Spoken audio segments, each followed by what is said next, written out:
সরস্বতী পূজায় এক্স গার্লফ্রেন্ডকে দেখি দেখি খেচড়ি খেতে হবে আর পাড়ায় আসি করি খুকড়ি লড়াই জায়গায় মানুষ লড়াই দেখতে হবে কোনোদিনও ভাবিছিলেন না রে বা।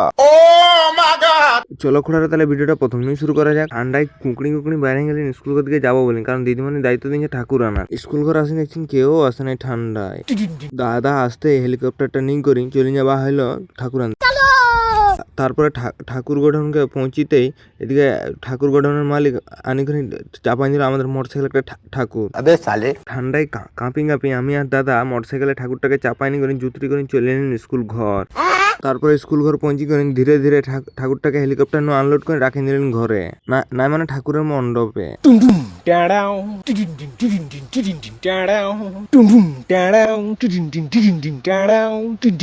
পুরা পার্টিরা আসতে লাগিয়ে পড়লেন পার্টিদের সঙ্গে, আমিও স্কুলটা সাজাতে।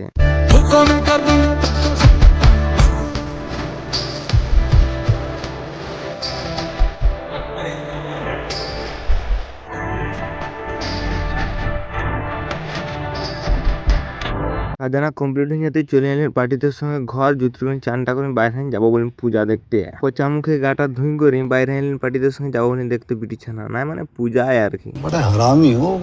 এদিকে হাই মারো বাভনের আস্তে আস্তে বাভনের অ্যাসিস্ট্যান্ট আসিয়া আগে পূজা শুরু করিনি। বাভনের অ্যাসিস্ট্যান্ট হাতে বেলপাতা ধরেনি, বলছে এখন রেডি হয়ে যাও পুষ্পাঞ্জলি দেওয়ার জন্য। পুষ্পাঞ্জলিটা দেওয়া কমপ্লিট হতেই পার্টিদের সঙ্গে বাইরে গেলেন এক্স স্কুলকে এক্স গার্লফ্রেন্ডের সঙ্গে দেখা করতে যাবো। এক্স স্কুলে আসি বন্ধুর সঙ্গে জ্যান্ত সরস্বতী ঠাকুরের সঙ্গে সঙ্গে প্রতিমাও দর্শন করে নিলেন রে বাপ।